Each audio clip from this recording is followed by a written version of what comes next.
Gimana Pak? Kita lanjut ya Pak. Orang keempat, Boleh, boleh, boleh. Bu Siti Aisyah. Bu Tapi Siti. sebelumnya begini, Bu. Ini kan di LMS Hmm. ada dua model penilaian ini. Yang pertama penilaian di bahan ujian, kemudian pelaksanaan ujian. Nah, di pelaksanaan ujian itu seharusnya ada video pembelajaran. Jadi saya lihat ini belum ada video pembelajaran yang mereka kirim ini satu pun belum ada. Hmm. Link rekamannya saja. Jadi gimana Pak? Nanti dia Ya, melengkapi. ya siap dulu ini, nanti baru kita kasih tahu maksud itu maksud saya. Oh ya, oke. Ya, ya. Berarti kita lanjutkan ke pertanyaan ya Pak. Ya, boleh, boleh, boleh. Ya, Oke. Baik, Bu Siti Aisyah siap ya. Ya, Bu. Boleh perkenalan dulu Bu. Ya, Bu. Nama saya Siti Aisyah Rahman, bertugas di SD 1061 89 Senah, Kecamatan Pegajahan, Kabupaten Serdang Bedagai. Di tugas di SD ya Bu Iya, Bu. tadi. Oke, baik. Eh, Langsung saja ya Bu. Mm-mm. Coba Ibu jelaskan ya teori belajar yang Ibu pahami. Kan ada beberapa teori belajar tuh Bu. Kalau Ibu ingat dulu di modul ajarnya di pendal materi ya itu pernah disampaikan. Gimana Bu? Iya, Bu. Kalau teori belajar behavioristik, itu kalau behavioristik itu mengedepankan perilaku siswa dengan pendekatan perilaku siswa. Kalau yang konstruktif itu pengetahuan yang bertahap. Kalau yang humanistik itu tentang memanusiakan manusia, bagaimana cara memanusiakan manusia. Kemudian kalau yang teori sosial itu yang berhubungan dengan eh, masyarakat atau hubungan manusia dengan manusia. Boleh contohnya dalam pembelajaran itu seperti apa Bu? Contohnya, contoh aplikatifnya teori ini dalam pelajaran. Nah, kalau yang humanistik itu ya ini tadi kalau yang sekiranya siswa berperilaku yang mungkin kurang ini, nah itu kita arahkan agar menjadi lebih baik lagi. Kurang ini itu kurang apa Bu? Kurang ini. Makanya kurang sopan gitu, Bu. Kurang nilai-nilai negatifnya gitu, memunculkan nilai Mm-mm. moralnya gitu. Mm-mm. Ya, bisa Hmm, melalui jadi pendekatan personal mengarahkan. dulu, Bu. Tidak Mm-mm. langsung hukuman, ya, Bu, Iya, ya. mm-mm. Tidak langsung hukuman. Terus bagaimana Ibu mampu menempatkan siswa sesuai dengan potensinya, Iya, iya. ya. Ya. Menganggap bahwa siswa itu, setiap siswa itu memiliki kemampuan, ya. Jadi ojo dibanding-banding ke, ya, Bu, ya. Heeh. Oke, baik, ya. Kemudian dalam pengembangan pembelajaran terkait perumusan dan kurikulum merdeka ada yang dikenal dengan TP, ATP, KKTP. Coba Ibu berikan contohnya. Apa itu TP, ATP, KKTP? Kalau TP itu tujuan pembelajaran. Kemudian kalau Siapa? TP itu adalah kriteria ketercapaian eh, KTP, tujuan pembelajaran. Jadi contohnya misalnya kalau untuk pendidikan agama Islam misalnya siswa dapat memahami surah Al-Hujurat ayat 13 tentang keragaman. Jadi kalau KKTP-nya itu siswa diharapkan peserta didik dapat membaca surah Al-Hujurat secara fasih dan tartil. Kemudian KKTP berikutnya peserta didik dapat menghafal surah Al-Hujurat ayat 13 dengan lancar. Kemudian yang ketiga, KKTP-nya peserta didik dapat mengidentifikasi pesan-pesan yang terdapat di dalam surah Al-Hujurat ayat 13 dengan baik. Oke, kita lanjutkan ya, Bu. Mm-mm. Ibu jelaskan dulu sama saya bagaimana pendekatan TPACK di dalam pembelajaran. Pendekatan TPACK, Bu. TPACK. Ya, TPACK ya. Mm-mm. Kalau sesuai dengan kemampuan saya, TPACK itu yang berhubungan dengan teknologi. Nah, jadi hal-hal yang berhubungan dengan pelajaran yang bisa dikaitkan dengan teknologi itu hendaknya lah digunakan untuk dalam pembelajaran. Contohnya Bu, contohnya itu seperti apa Bu? Pernah Nah, digunakan seperti nggak Bu kalau Ibu iya, di sekolah? sepertinya misalnya media pembelajaran lah gitu. Media pembelajaran itu ya di kurikulum Merdeka ini diharapkan yang menggunakan media teknologi misalnya seperti kalau asesmen lah kuis. Kuisnya itu sudah kuis interaktif yang sudah pakai game interaktif gitu.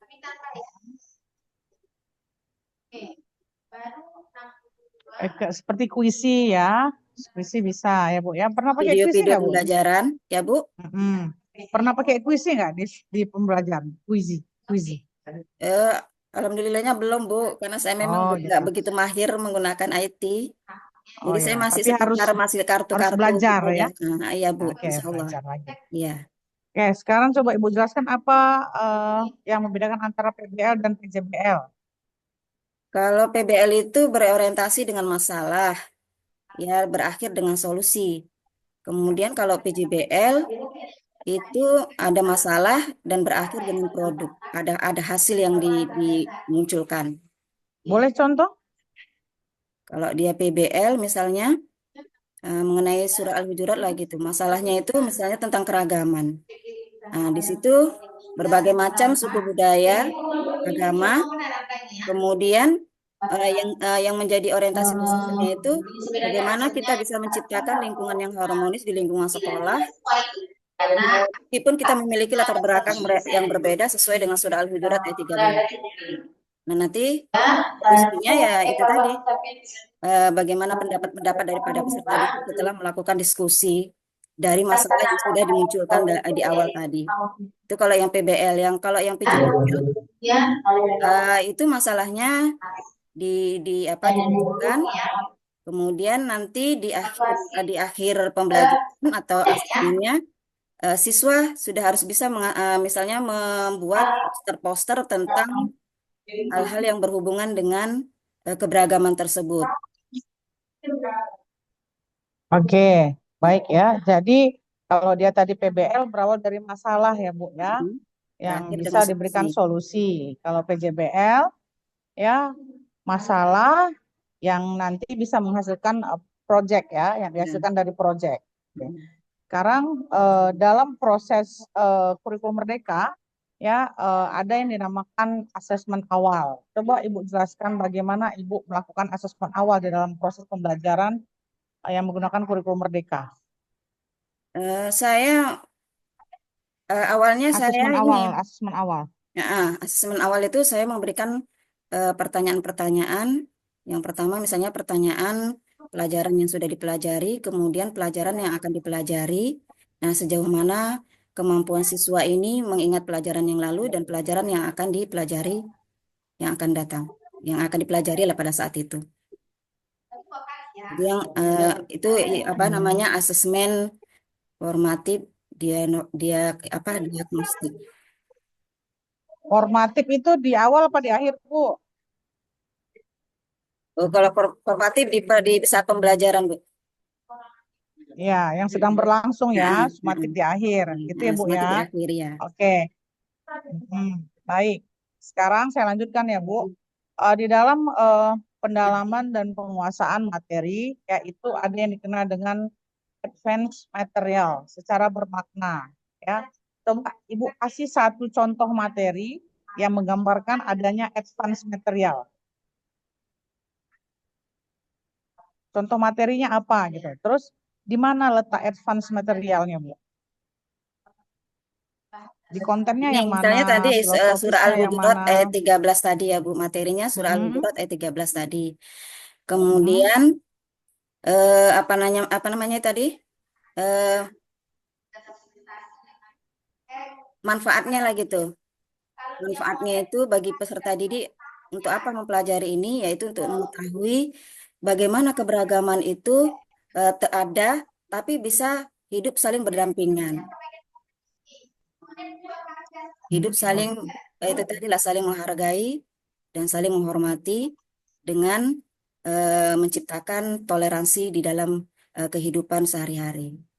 Jadi saya jelaskan sedikit ya Bu. Advance material itu melihat bagaimana apa materi pembelajaran itu ya dilaksanakan dengan begitu langkah-langkah atau prosedurnya terus ya bagaimana apa materi itu mampu menjadikan eh, apa siswa memahami dan mengambil hikmah atau pelajaran dari materi tersebut di dalam kehidupannya, ya Bu ya. Iya, iya. Jadi ketika misalnya Ibu mengajarkan tentang konsep kebersihan sebagian dari iman ya, Mm-mm. jadi bagaimana kebersihan yang dimaksud ini, kebersihan badan apa gitu kan, sikat gigi berapa kali sehari ya. Terus udah gitu bagaimana hikmah dari hidup bersih ya, nanti akan terjaga kesehatan seperti itu.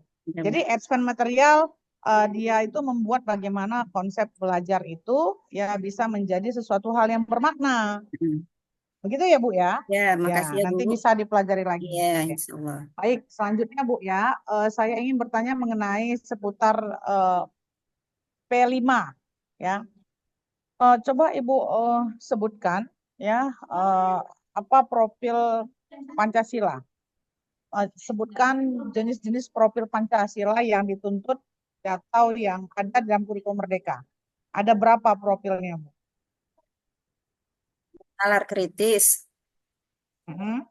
kemudian mandiri, berapa berkarakter. Lagi? Satu lagi apa ya, Bu? Ada global Oh, satu global lagi. gitu. Yes.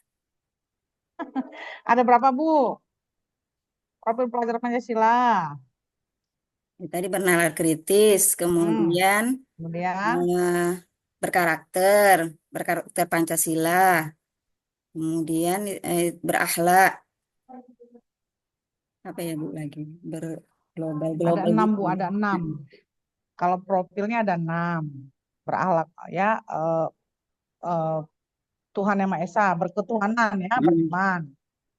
Terus udah gitu berakhlak mulia ya, eh, kemudian mandiri, gotong royong, Iya, gotong royong. berkebinekaan ya, bernalar kritis dan kreatif ya. Nanti Ya Bu. dipelajari lagi ya Bu ya. Ya Bu, terima kasih Oke, Bu. baik. Kita lanjut ke PTK ya Bu ya. Ya, Oke, dalam PTK ya, ketika Ibu membuat proposal itu terdiri dari berapa bab Bu? Proposal 3 bab Bu, ada 3. Bab 1 tentang tentang pendahuluan. pendahuluan. Apa isinya Bu? Pendahuluan latar belakang ya Bu, latar belakang masalah, Iya. penyelesaian Ah, masalah, apa itu? latar belakang masalah, kemudian Bagaimana cara Ibu menemukan masalah? observasi dulu lah Bu, Sekarang coba Ibu jelaskan apa itu mengidentifikasi. masalah. Apa itu masalah, Bu? Masalah itu problem yang terjadi di suatu apa? Ketidaksesuaian antara yang seharusnya dan kenyataannya, ya. Ketimpangan atau kesenjangan. Bahasa penelitiannya namanya gap, Bu. Itu masalah. Ya, seharusnya anak kelas 3 SD sudah bisa calistung menurut standar pendidikan nasional. Ternyata di lapangan ditemukan anak-anak kelas 3, bahkan kelas 5, kelas 6 itu belum bisa calistung. Maka Hmm, itu masalah gitu. ya, Jadi masalah itu adalah ketimpangan, kesenjangan antara yang seharusnya dan kenyataannya. Ibu menemukannya dengan cara apa? Dengan cara observasi, dokumen, wawancara, gitu. oke. Dan itu semua ada di latar belakang masalah, di pendahuluan, bab 1 Hmm. proposal. Gitu ya, Bu? Iya Bu. Ya, oke. Baik, Pak Ali, itu dari saya, Pak. Silakan dilanjut. Oke, makasih. Silakan Bu, ambil Al-Qur'annya dulu.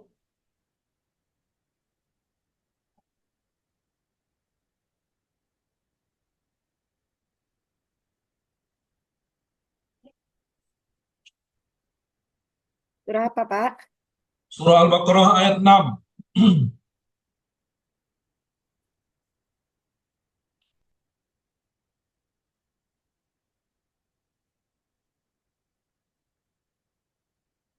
Ya Pak. Ya, silakan Ibu baca. A'udzu billahi minasyaitonir rajim. Bismillahirrahmanirrahim. Innalladzina kafaru sawa'un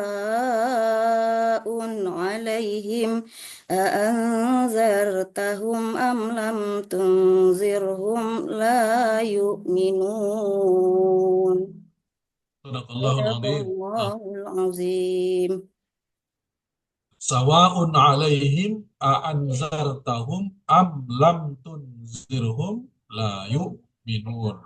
Am lam tunzirhum. Mim mati bertemu dengan huruf lam. Apa hukum tajwidnya itu, Bu? Ya, Mim yang mati bertemu dengan lam. Am lam tunzirhum. idgham mutamattsilain, Bu.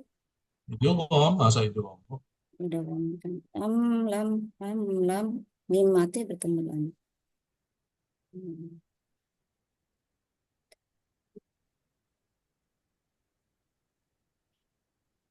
Tunzirhum.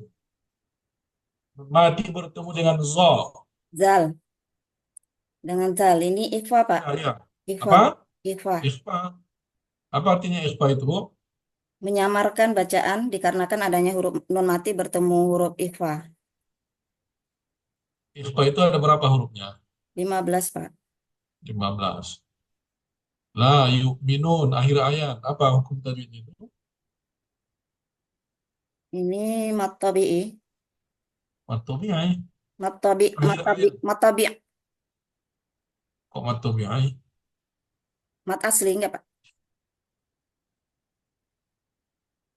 Mat'arif lis sukun. Ada sukun. Oke. Udah, Bu, udah. Banyak belajar lagi. Oh, belum, ada lagi. Ambil kertas dan spidol.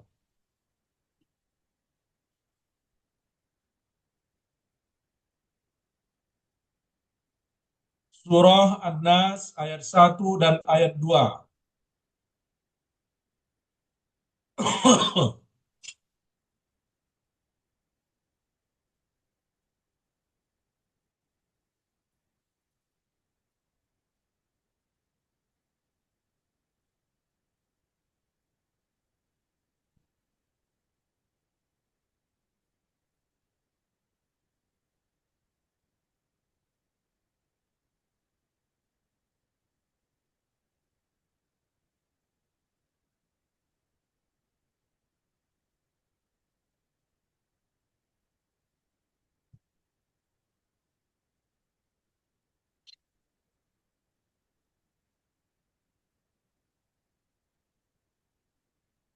Angkat ke atas, Bu.